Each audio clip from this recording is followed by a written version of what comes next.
Bonjour à tous, c'est la dernière séance. Je vais essayer de ne pas trop vous embêter avec mon sujet. D'abord, je vais remercier les organisateurs pour cette journée et puis d'avoir accepté que je vienne présenter mes travaux. Mon sujet aujourd'hui, c'est un peu une extraction de ce que j'ai fait durant ma thèse qui a été soutenue à l'EHESS en anthropologie sociale et ethnologie, sous la direction d'Isabelle Thiraud, et qui portait notamment sur l'introduction des pratiques équestres européennes en Chine contemporaine. Alors, c'est avec ce clavier-là, monsieur? C'est celui-là, en fait. Ok, d'accord. Tout d'abord, en guise d'introduction, donc je vais vous présenter mon terrain. Donc, j'ai mené une étude ethnographique entre 2016 et 2018 dans la ville de Pékin. Vous allez savoir pourquoi Pékin exactement, juste après. J'ai mené des observations participantes et des participations observatives aussi, puisque j'ai été recrutée en tant que monitrice dans un poney club à la française euh, dans dans la périphérie de Pékin, pardon. Des entretiens, alors soit semi-directifs, soit non directifs, ça dépendait des individus. Et ensuite, c'est un terrain multisitué qui suivait principalement les trajectoires professionnelles des interlocuteurs que j'ai pu rencontrer. Alors avant de commencer, c'est un peu la première démarche que j'ai faite durant ma thèse, c'était de savoir si on parlait d'un fait complètement nouveau ou si c'était un renouveau d'une pratique déjà existante sur le territoire. Les travaux qui ont été menés sur l'équitation en Chine, enfin sur son histoire, ont été faits par Michel Cartier sur une trentaine de pages et aussi par Catherine, je crois que c'est Catherine Touré-Malène, je ne voudrais pas me tromper, je ne sais pas si c'était elle, d'un coup j'ai un doute. Je crois que c'est elle qui avait fait aussi un petit livre là-dessus. Quoi qu'il en soit, moi, j'ai récupéré un peu toute l'histoire de la Chine et on va aller très brièvement sur cette partie-là, c'est pas ce qui nous intéresse le plus. Mais ce qui est intéressant dans l'histoire de l'équitation en Chine, c'est que l'équitation naît en Chine de par la relation avec les populations nomades qui sont situées donc sur les frontières de la Chine, alors qui ont évolué bien sûr au fil des ans. Mais l'équitation, donc, naît de cette relation-là. Donc, c'est en 350 avant notre ère qu'on a les premières personnes qui s'adonnent à l'équitation. Et donc, c'est l'introduction des premiers pantalons pour pouvoir monter à cheval. Entre 350 avant notre ère et 618, il y a toute une évolution de la pratique avec une transmission de matériel. On ne va pas en parler ici. On pourra en parler plus tard, bien sûr. Mais en 618 et 907, c'est la dynastie des Tang, avec ce qu'on considère comme étant l'âge d'or de la pratique. Et c'est là où on voit apparaître les premières formes de pratiques ludiques sur le territoire. Donc, on a le polo, le saut d'obstacle, la voltige, la chasse à courre, la chasse au guépard, la chasse au faucon, on va pas que j'en oublie un, et la danse de chevaux qui se déroule durant les banquets où à la fin le cheval attrape un ver entre ses dents et boit du vent. C'était reconnu. J'aimerais beaucoup voir ça, mais c'était vraiment très reconnu pour l'Empire. On passe très très vite, mais vraiment très très très très vite, de la dynastie des Tang au 19e siècle. Bon, entre, il se passe plein de choses, notamment des relations conflictuelles, ce qui fait qu'il y a des périodes où c'est moins marqué l'équitation. Pour autant, il y a encore des pratiques ludiques qui sont révélées par toute l'iconographie, toutes les peintures qui existent de l'époque. Et au 19e siècle, c'est donc l'occupation occidentale, l'invasion occidentale, et notamment les guerres de l'opium et l'invasion britannique qui a un énorme impact sur le territoire puisqu'ils vont y implanter, notamment dans les grandes villes, Shanghai, Tianjin, ils vont implanter les hippodromes et les clubs de polo. Ces lieux-là de pratique sont à l'origine réservés notamment pour les missionnaires occidentaux dans un premier temps. Puis après, ils se sont dit, tiens, on a besoin d'argent, ce serait pas mal d'aller voir les locaux et de leur voler leur argent parce qu'ils connaissent pas les courses et donc ça marchera très très bien. Ce qui a mené à des faits divers absolument tragiques liés à des pertes d'argent justement dans ces courses-là. Et ensuite, il y a eu, donc, durant la période maoïste, forcément, euh, une volonté de mettre un terme à toutes ces pratiques-là occidentales qui sont jugées comme étant un mot, enfin, des mots de la société. Donc, durant la période maoïste, il y a donc forcément une disparition des pratiques équestres ludiques. Pour autant, le cheval ne disparaît pas du territoire puisqu'il y a des croisements avec les chevaux de trait soviétiques pour améliorer les rendements agricoles, notamment dans les terres les terres et les campagnes. Alors, je ne sais pas si on voit bien. En 1980, c'est le développement des disciplines équestres olympiques, suite à notamment la mise en place de la politique de réforme et d'ouverture instigée par Deng Xiaoping, où on va voir apparaître les disciplines équestres olympiques sur le territoire, donc le saut d'obstacles, le concours complet d'équitation et le dressage. Et ça a été aussi rendu possible par l'entrée de la Chine dans la liste des pays participants au JO. Puis ensuite, il y a 2008, qui est une date extrêmement importante. C'est donc la tenue des Jeux Olympiques à Pékin, ce qui va mener à un essor des importations, la suite de ça, un essor des importations de chevaux européens, occidentaux, et surtout de savoir-faire et de matériel sur le territoire. C'est pour la partie historique. On va pouvoir passer à la suite. Alors, pourquoi Pékin?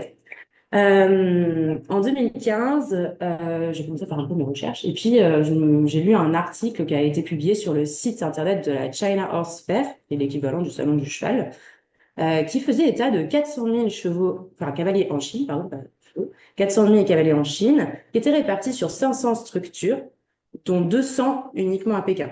Ce qui est énorme. Pékin, effectivement, est grand, mais c'est vraiment beaucoup de clubs. Donc, je me suis dit, bah, tiens, je vais partir et je vais essayer de comprendre d'où viennent ces chiffres.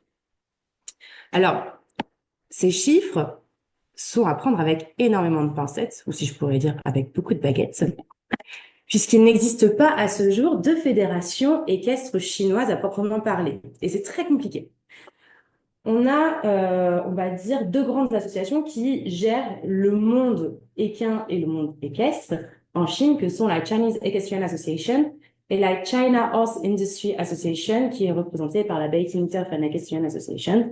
Et en gros, les deux sont censés avoir des fonctions complètement différenciées. L'une étant faite pour la formation des cavaliers professionnels, des athlètes, etc. Et l'autre, normalement, devait gérer tout ce qui est de l'ordre de l'élevage et tout ça. Le problème, c'est que si vous regardez bien, pour la Beijing Turf and Equestrian Association, en fait, ils font exactement la même chose que la Chinese Equestrian Association, mais au niveau local. Et puis ensuite, on va avoir donc les fédérations équestres européennes, donc la Fédération française d'équitation, qui est l'une des plus représentées, la British Horse Society, qui est également représentée, et celle dont je ne peux pas prononcer le nom parce que je ne parle pas allemand, mais la Fédération allemande, qui est également représentée dans une ou deux structures à Pékin. Et ensuite, on a la Fédération équestre internationale, qui est extrêmement représentée, notamment lors de la tenue des concours. Donc, voilà pourquoi il est difficile d'avoir des chiffres, sachant que chacun fait la promotion de son modèle, de son système, et chaque club adhère au modèle qui l'intéresse. Donc, c'est extrêmement compliqué pour avoir des chiffres fiables. Donc, quand je suis partie sur mon terrain, je me suis rendu compte qu'en fait, en vérité, sous l'appellation centre équestre, il y avait un centre équestre, poney club, écurie propriétaire, enfin, là où on s'adonnait à une pratique sportive ludique qui répond un peu à nos appellations à nous. En fait, il n'y en avait que 14 dans la dans Pékin et sa périphérie. À l'intérieur de Pékin, donc on a 6 périphériques, ou 7 périphériques maintenant, je ne sais plus. À l'intérieur de Pékin, on doit en avoir 3 ou 4, et après, ils sont sur le pourtour des périphéries. C'est pour ça qu'il y en a un qui est un peu plus long. Alors, cette problématique vient aussi du fait que le terme Mashu Chulopu, qui est utilisé pour parler des centres équestres, en fait, réunit tout un tas de structures qui proposent des choses en lien avec l'équitation. Et donc, je me suis rendu compte que dans ces deux centres, finalement, il y avait beaucoup de centres de loisirs et d'attractions proposant une activité impliquant un équidé. C'est-à-dire, pour un yuan, vous pouvez monter sur le dos d'un équidé. On ne sait pas si c'est un cheval ou un âne, mais vous pouvez monter sur le dos d'un équidé pour un yuan. Donc ça, je les ai retirés directement. Donc finalement, il n'y a pas 200 structures dans la ville de Pékin. Alors, ces structures équestres, elles sont particulières puisque ce sont à la fois des lieux de transmission de normes de pratique qui font donc la promotion des modèles auxquels ils adhèrent. Donc, ça peut être la Fédération française d'équitation. Ça peut être, donc, par exemple, ce club-là, c'est la British Horse Society. Et ils donnent donc ces modèles comme gage de promotion avec, par exemple, des examens fédéraux qui sont possibles d'être passés. Mais ils font aussi la promotion d'un entre-soi et la promotion d'un mode de vie idéalisé. Donc là, je vous présente un bar à cigares. Je ne connaissais pas les bars à cigares. Donc, il y a les bars à cigares, par exemple, où dans cette structure, on va faire la promotion de l'équitation vraiment occidentale. Alors, vous voyez, je ne sais pas si on voit bien, non, on ne voit pas ici. Au bout, là, il y a Napoléon. Ah oui, bon, en gros, là-bas, vous avez la célèbre peinture de Napoléon sur Marengo Cabré. Et de part et d'autre, parce que la photo est beaucoup plus grande normalement, et de part et d'autre, vous avez des peintures, enfin des représentations de chasse à courre, avec je ne sais pas si on voit bien, des chevaux qui ont la queue coupée. Alors, ce qui était très intéressant, c'est que dans ce club-là, il y avait ces 4 peintures de chasse à courre avec les chevaux avec la queue coupée. Donc, tous les chevaux du club, les vrais chevaux du club, avaient la queue coupée de la même manière. Et quand je leur demandais pourquoi, ils me disaient, bah, c'est comme ça. Alors, bien sûr, ces centres équestres, ce sont des lieux où il y a une élite qui est extrêmement représentée, puisqu'il faut compter ce club-là, environ 10 000 euros par an pour juste l'adhésion, pas les cours. Pour celui-ci, je crois que c'est 9 000 euros par an, c'est un peu moins cher. Donc, forcément, on a des personnes qui sont ultra riches qui sont là. Alors, pourquoi ils adhèrent à ces centres équestres? D'une part, parce qu'ils sont intéressés par la pratique, par des représentations qu'ils peuvent avoir, notamment de la pratique, mais aussi par un mode de vie européen, qui passe notamment par l'usage des langues européennes. Ça a été mon gros souci sur le terrain, c'est que moi, j'avais tout préparé en chinois. Et en fait, finalement, je me retrouvais sur des terrains où on parlait anglais, français, espagnol et allemand, mais je parle toujours pas allemand, donc je ne pouvais pas faire ces entretiens-là. Ça passe aussi par des stages à l'étranger, alors qu'on rappelle que là, c'est l'ethnie majoritaire dont il est question. Donc, eux, ils ont la possibilité de pouvoir partir ailleurs pour pouvoir se former. Certains venaient en France, d'autres en Angleterre, d'autres en Allemagne pour pouvoir se former à la pratique. Et donc, ils vont passer les diplômes fédéraux pour avoir dans une volonté finalement de s'inscrire sur la scène internationale. Et surtout, ils vont faire l'achat et importer surtout des chevaux de race européenne. Je racontais tout à l'heure qu'on trouve beaucoup de chevaux à 1 million. Donc, ces chevaux à 1 million, ce sont des chevaux allemands. Des chevaux qui sont invendables sur le territoire allemand, c'est très important, puisque ces chevaux, une fois qu'ils sont rentrés sur le territoire, ne peuvent plus ressortir. Et donc, la promotion des clubs passe notamment par ces chevaux européens. Et d'ailleurs, bon, je ne l'ai pas mis là, mais sur leur site internet, c'est la première chose qu'ils exposent, c'est toutes les races qui sont présentes dans leur club. Et ensuite, les codes vestimentaires. Ah non, j'ai pas la photo, mince. Les codes vestimentaires, puisque sur les terrains, ce qui apparaissait, c'est que dans la pratique quotidienne, on s'habillait en tenue de concours, donc la veste de concours et surtout le pantalon blanc, même pour les moniteurs. Alors, ce qui était intéressant sur mon terrain, pardon, je vais dire territoire, c'est mon territoire. Un peu colonisatrice sur les bords. Ce qui était intéressant sur mon terrain, et c'est ça, enfin, c'est la raison pour laquelle je me suis beaucoup plus intéressée à Pékin, c'est que je me retrouvais avec deux groupes sociaux différents, distincts. Le premier, c'est ce qui répondrait un peu à l'appellation des peuples cavaliers, qui est donc définie par Jean-Pierre Digard, et ce sont donc les populations mongoles auxquelles on a fait appel des années 80 en échange de la possibilité de pouvoir s'inscrire dans une université, ce qui n'est pas forcément toujours possible pour ces personnes-là, surtout dans les années 80. Et d'autre part, on a ce qu'on pourrait appeler la société accueillie, donc des personnes qui ont été formées par des Occidentaux principalement et qui appartiennent à la culture Han, avec une différence de technique entre les deux.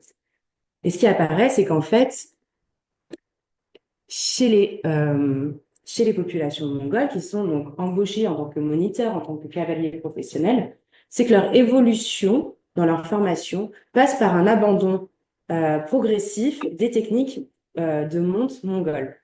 Ça peut être aussi par des pratiques, alors on parlait tout à l'heure du Kokpa, qui a été défini par Carole Ferry, il me semble. J'ai des interlocuteurs qui s'adonnaient à cette pratique et qui finissaient par la qualifier de dangereuse, voire même insupportable aujourd'hui au regard de leur pratique dans un centre équestre et dans une équitation classée européenne. Par ailleurs, l'équitation, pour eux, ça leur permet d'avoir un statut social dans un pays où ils n'ont pas forcément, enfin, ils sont plutôt invisibilisés finalement, et souvent cantonnés dans des régions assez pauvres. Donc là, ça leur a permis finalement de sortir de la pauvreté pour pouvoir venir dans une capitale et pouvoir avoir un statut dans une société. Ça leur permet également de représenter d'avoir une représentation, pardon. Ils ont également une représentation de l'équitation européenne et pour eux, c'est un vecteur finalement d'émancipation vis-à-vis de leur pays. Pour autant, les deux pratiques ne me paraissaient pas tellement antagonistes. On avait eu une longue conversation avec un des moniteurs qui me parlait de la notion de feeling qui était dans leur culture et que on pourrait traduire finalement par la notion de contact qu'on retrouve dans notre propre pratique. Donc d'un côté, on a une équitation très normée, très normative, qui est proposée par les centres équestres. D'autre part, ce qui apparaissait vers les années, enfin, vers la fin de mon terrain, c'est qu'il y avait d'autres lieux qui apparaissaient, qui étaient très invisibles, on ne pouvait pas les retrouver sur les cartes. D'ailleurs, je ne l'ai pas indiqué sur la carte. C'est des lieux de randonnée équestre qui se situent dans les montagnes pékinoises, où on retrouve une pratique mongole qui s'appelle donc le yéti, qu'on peut traduire par chevauché sauvage où là, la population crâne, souvent des cavaliers, s'adonne donc à cette pratique-là. Alors, la spécificité de cette pratique, c'est qu'on va avoir un usage des aides oratoires. On va monter en troupeau, c'est-à-dire qu'on va permettre aux chevaux de rester en troupeau alors qu'on est dessus. C'est une équitation bien plus de confort que de performance. Et les aides physiques sont très peu présentes. Pour les usages des aides oratoires, je peux même vous donner un exemple, c'est le you-you. Je le fais très très mal, mais c'est le you-you qui est utilisé pour faire avancer. Alors cette pratique-là, pour les cavaliers Han qui s'y adonnent, elle apparaît comme un lieu où on peut s'éloigner finalement des normes équestres européennes. Et donc pour eux, il y a une sorte de sentiment de liberté et une façon de renouer avec la nature. Il y a aussi une recherche de l'expérience culturelle hein, en s'adonnant à une pratique qu'ils considèrent comme étant purement mongole. Et surtout, ce sont des populations qui se rattachent bien plus à la culture mongole qu'à leur propre culture, comme c'est le cas de cette jeune fille qui est en photo. Euh, il y a aussi derrière tout ça une expérience de la vie de nomade comme une expérience ludique et touristique. Souvent, certains ensuite partent dans la province chinoise de Mongolie intérieure pour pouvoir passer quelques jours et s'adonner à cette vie nomade avec les yurts, etc. Finalement, la pratique politique devient un support de distinction et d'affirmation identitaire pour les citadins Han qui sont en quête d'authenticité, chose qu'ils ne retrouvent pas dans les centres équestres. En effet, dans les centres équestres de la ville de Pékin, et c'est des centres équestres qui sont urbains, avec très peu de prés, avec très peu de pâture, très peu d'exposition à la nature, bah, finalement, le rapport à la nature, il est complètement absent des centres équestres, c'est-à-dire qu'on ne va pas chercher son cheval au pré, et surtout, on ne prépare pas son cheval puisque c'est donc des grooms qui viennent les préparer. Par ailleurs, l'équitation classique européenne, bon, bah, ça reste quand même des aides artificielles, des aides artificielles et naturelles qui sont ultra normées, chose qu'il n'y a pas forcément dans l'équitation de pleine nature telle que le Yéti.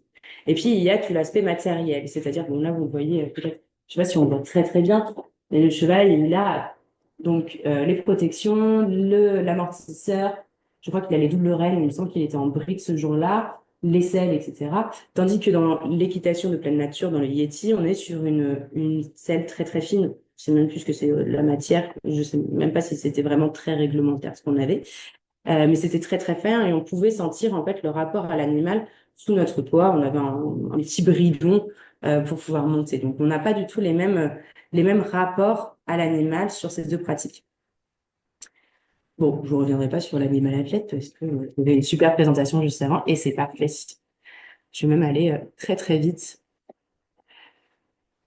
Alors en définitive, ce que ma thèse, enfin, ce que cette petite partie de ma thèse a montré, c'est que finalement la mondialisation des pratiques équestres elle passe notamment par la diffusion des modèles occidentaux et la coexistence de logiques culturelles qui sont distinctes avec des valeurs différentes. D'une part, on va avoir donc l'équitation classique européenne qui va être dans un cadre sportif et dans le cadre ludique, on va aller réemployer les pratiques de monte mongole. L'équitation sportive va passer finalement par une standardisation européenne, c'est-à-dire qu'on ne va pas retrouver les techniques mongoles dans la pratique de l'équitation en centre équestre. Par contre, l'équitation de tourisme apparaît encore une fois comme un refuge des pratiques locales. Et j'ai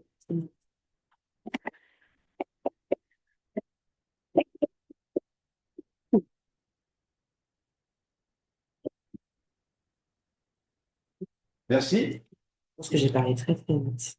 Oui. Non, on a fait la même. Moi, chez moi, j'avais 20 minutes. Vous étiez bien. Nous avons